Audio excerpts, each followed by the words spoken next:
Uyazi ukulunga kwakho ngeke kusize ngalutho. Ma uthi ulungile nje wena kubantu nje ulungile, fanele uyadlala. Fanele uyadlala. Uyabona lento ifana nokuthi uma umuntu odlala ibhola uyi-striker, wazi ukuthi ukora amagoli. Ayeba ukhumbula amagoli wakho la, khunjula lodwa ligejile. Impilo injalo nje uthanda ukathatha. Ungaba ubaba oqotha ukwenze konke ukuphane ngemali inyanga zonke unika unkosikazi wakhe. Inyanga yodwa nje uma ukhohle ukumnika uzokhunjula into omnika. Impilo injalo nje, ukulunga kwakho okwazi ukuthi abantu noma ungaba njani bakhumbula kodwa ongakwenzanga kahle. Ungacabangi-ke ukuthi ukulunga kwakho abantu bayakubabaza. Abantu abanandaba nento zonke izinto zenziwa, bakhumbula kodwa ongakwenzanga kahle. Ngisho emsebenzini uma usebenza ekhampanini ungafika wenze kahle, ikhampani yenza imali indodla, angeke kukhunjulwe ukuthi wenza imali kangakanani. Kuyokhunjula iphutha elilodwa bakhoste ngalo kuthiwa ukhoste ikhampani imali engaka, kodwa ngeke bakhumbula amamiliyoni obenzela wona. Ingakho kungamele uyikhandle nje kakhulu, uyikhandlela abanye abantu, ngoba abantu wanede wangena egodini bakhohlwa. Ukulunga-ke noma ungavikela abantu kangakanani uyisosha ubavikele, kuyokhunjula oyedwa ongakwazanga ukuvikela, khulunywa ugcwala umhlaba. Manje kufunani empilweni? Abantu bakhumbula kuphela ongakwenzanga kahle, okwenze kahle bakukhumbula. Okunye ekumele ukuthi ukwamukele ifuze usiza abantu abakwazi ukubonga. Yabo le phathi yokubonga iyona phathi bahlula tunaka abantu.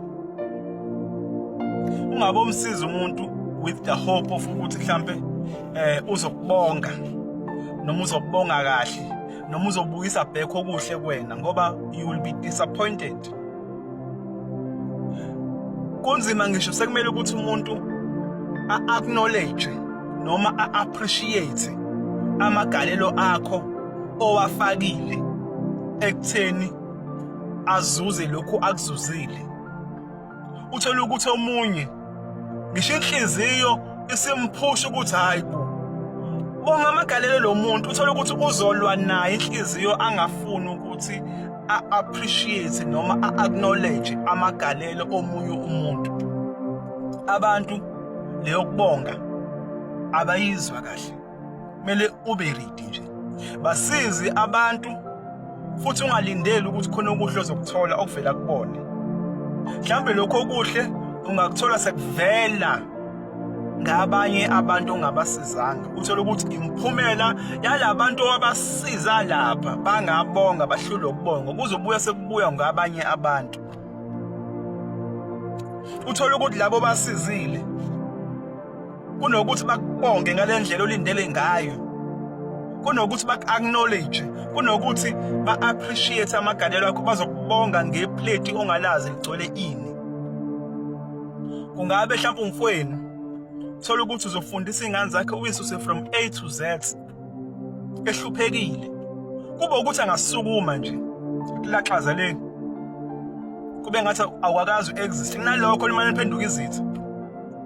Kungabe umzali wakho uthola ukuthi uzomenzela yonke into abanye abazali abakhala ngazo, kodwa uthola ukuthi akakuboni konke lokho nje.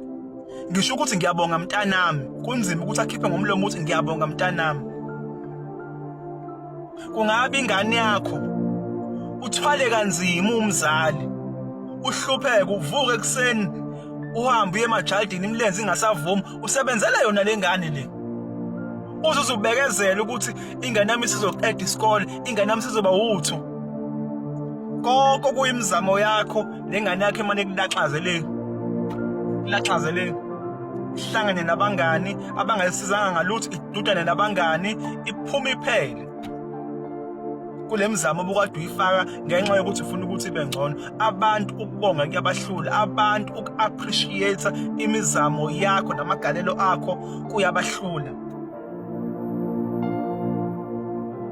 Umuntu msize noma enze okwenzayo ngoba kusuka ngaphakathi kuwena, futhi ngoba kuyinto obizwele kuyona ukuthi uyenze, ngoba naku kuyitask yakho noma i-assignment yakho ukuthi enza kanje. Abantu kunzima ukuthi babonge. Uku-appreciate nje alone. Sabonga kakhulu.